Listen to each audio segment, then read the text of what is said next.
Hey guys, welcome back. In today's video we will be covering parse template.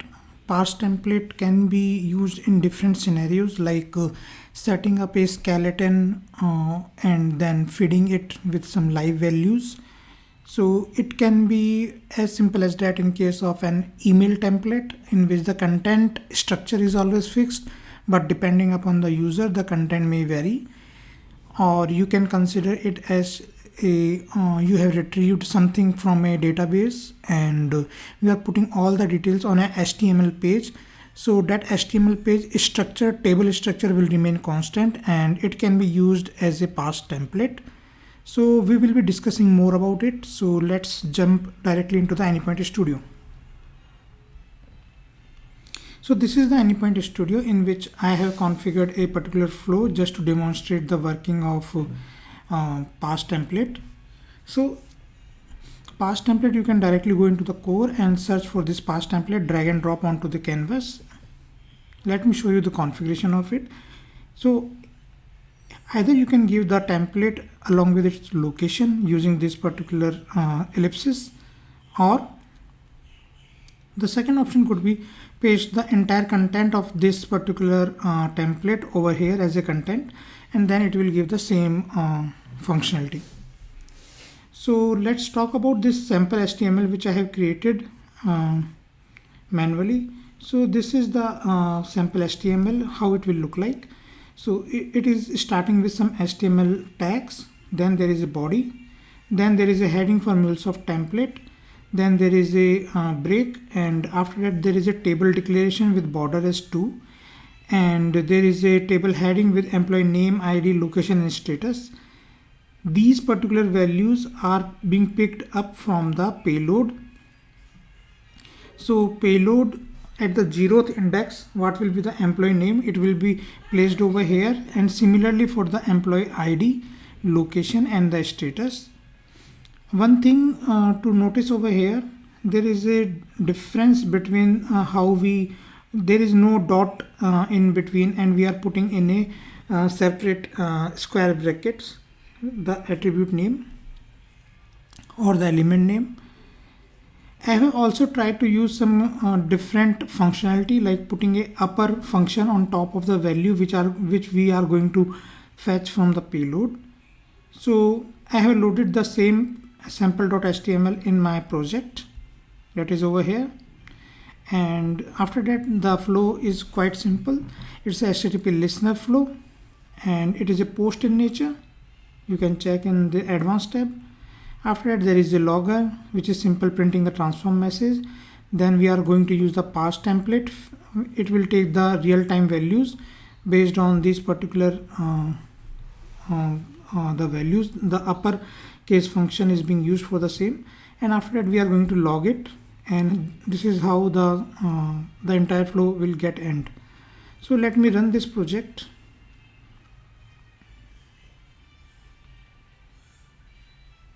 It will take a couple of seconds to load.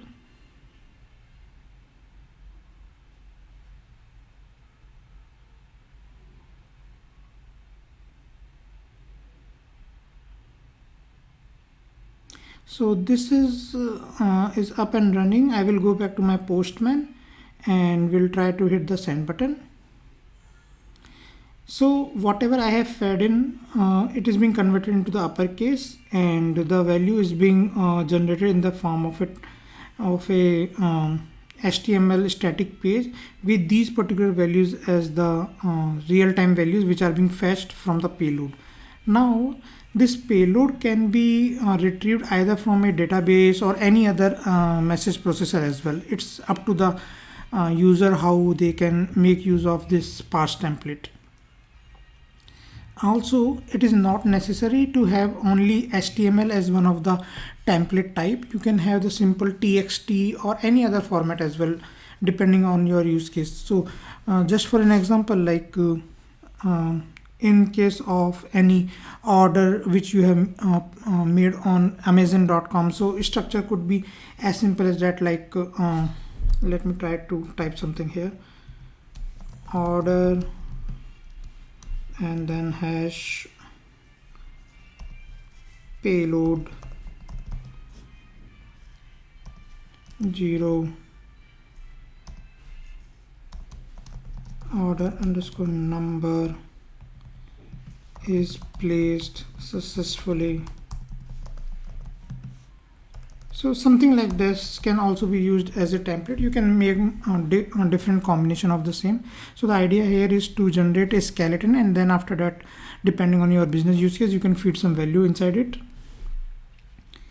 Apart from this past template in this particular video, I also want to capture some other detail as well. So some of the time what happen, like you need to do some append or do something like which need to escape a particular character, some particular symbols. So I have copy pasted some of these particular use cases. So what I am going to do, I will paste these particular cases over here, save it, and we'll reload the file.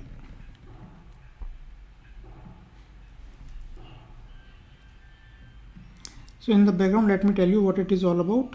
In case you want to put hash and opening brackets, so you have to just place a slash in front of it, so as to consider this as the value, probable value.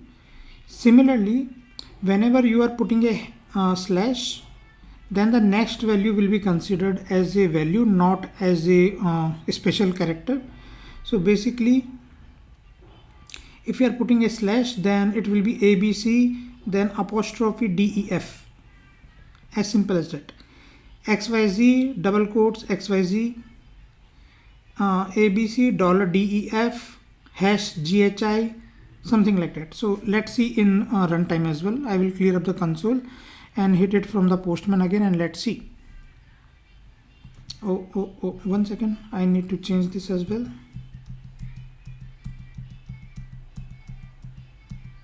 So this is pretty much good, and let's see. So the first use case was to print this hash and opening brackets, right? This one. So it is being printed pretty much good. Then the ABCD, then hash should be read out, then -1 2 3 4, then the date, time, and .log. So it is printing the same ABC. Then the this apostrophe should be considered. So it is being taken care, and similarly DEF, accordingly it is being taken. Now double quotes, it is being taken directly, you need not to provide any slash over here. The next one is about this. If you want to consider the middle one and want to remove the end, so you can place a slash in front of it like this. The last one is ABC $DEF. So if you want to consider dollar as a value, then you have to place a slash in front of it. So this is pretty much about how we can handle the escape characters. So let's try to dig more into it. Just an example, nothing directly related to our use case.